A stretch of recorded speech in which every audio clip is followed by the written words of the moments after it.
ഉണ്ടാകാനുള്ള സാഹചര്യം മുത്തുനബി സ്വല്ലല്ലാഹു അലൈഹി വസല്ലം തങ്ങളുടെ 53ാമത്തെ വയസ്സിൽ അവിടുന്ന് ഹിജ്റ പോവുകയാണ്. അല്ലാഹു സുബ്ഹാനഹു വ തആല പറഞ്ഞു, നിങ്ങൾ ഹിജ്റ പോകാനുള്ള സമ്മതം നിങ്ങൾക്ക് തന്നിരിക്കുന്നു. അങ്ങനെ മദീനയിലേക്ക് മുത്തുനബി സ്വല്ലല്ലാഹു അലൈഹി വസല്ലം തങ്ങൾ ഹിജ്റ പോയി. അവിടെ 1 വർഷം കഴിഞ്ഞു, 2 വർഷമായി ഇസ്ലാമിൽ ഇങ്ങനെ പുരോഗതി പ്രാപിച്ചുകൊണ്ടിരിക്കുകയാണ്. ഇസ്ലാമിന് എല്ലാ നിലക്കുള്ള വളർച്ചയും വന്നുകൊണ്ടിരിക്കുകയാണ്. പള്ളിയായി, അതുപോലെ തന്നെ ആളുകൾക്കൊക്കെ നല്ലൊരു ജീവിതമായി. അവിടെയുള്ള അൻസാറുകളായ സ്വഹാബത്ത്, മുഹാജിറുകളായ സ്വഹാബത്തിന് വിവാഹം ചെയ്തു കൊടുത്തു, സമ്പത്ത് കൊടുത്തു, കൃഷിഭൂമി കൊടുത്തു, വീട് കൊടുത്തു. എല്ലാ നിലക്കും അവരിങ്ങനെ വളർന്നു വരുന്നത് കണ്ടപ്പോൾ മക്കയിലെ കുഫാറിന് തോന്നി, അവർ ഈ നാട് വിട്ടു പോയിട്ടുണ്ടെങ്കിലും അവിടെ അവര് വളർന്നു കഴിഞ്ഞാൽ പതിയെ നമ്മുടെ കാര്യം പരിതാപകരമാകാൻ സാധ്യതയുണ്ട്.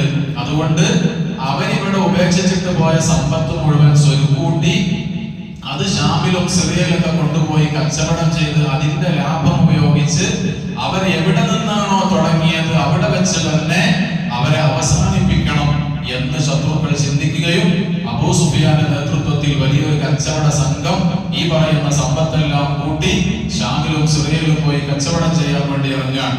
പക്ഷെ അവർക്ക് ഈ ഷാമും സിറിയൊക്കെ പോകണമെങ്കിൽ അതിലേക്കുള്ള വഴി മദീനയാണ്. മദീനയുടെ കൂടെ അല്ലാതെ അവർക്ക് വഴി നടക്കാൻ കഴിയില്ല. കച്ചവട പാത എന്ന് പറഞ്ഞാൽ മദീനയിലൂടെയാണ്. അപ്പൊ മുത്തുനബി സ്വല്ലല്ലാഹു അലൈഹി വസല്ലം തങ്ങൾ ഈ വിവരം അറിഞ്ഞപ്പോ സ്വഹാബത്തിന്റെ സമ്പത്ത് ഈ രൂപത്തിൽ അവർ കൈക്കലാക്കിയിട്ടുണ്ടെങ്കിൽ അവിടെ നീതി നടപ്പിലാക്കേണ്ട ഉത്തരവാദിത്വം നബി സ്വല്ലല്ലാഹു അലൈഹി വസല്ലം തങ്ങൾക്കാണ്. അവിടുന്ന് തീരുമാനിച്ചു, കുറച്ച് സ്വഹാബത്തിനായിട്ട് പോയി അവരോട് സംസാരിക്കാം. അവര് വരുന്ന വഴിയിൽ അവരെ കണ്ടുമുട്ടി മാന്യമായി സംസാരിച്ച് ഞങ്ങൾക്ക് അവകാശപ്പെട്ട സമ്പത്ത് അത് മുസ്ലിങ്ങൾക്ക് തിരിച്ചെടുക്കണം എന്ന നിയ്യത്തിലാണ് മുത്തുനബി സ്വല്ലല്ലാഹു അലൈഹി വസല്ലം തങ്ങൾ പോകുന്നത്.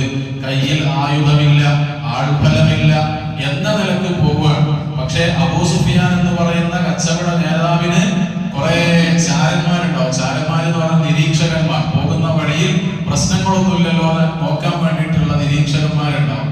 ആ നിരീക്ഷകന്മാര് ഈ രംഗം കാണുകയും അവര് ഒന്നുകൂടെ പൊലിപ്പിച്ചുകൊണ്ട് പറഞ്ഞു, മുഹമ്മദും സംഘവും നമ്മെ ആക്രമിക്കാൻ വേണ്ടി വരുന്നുണ്ട്.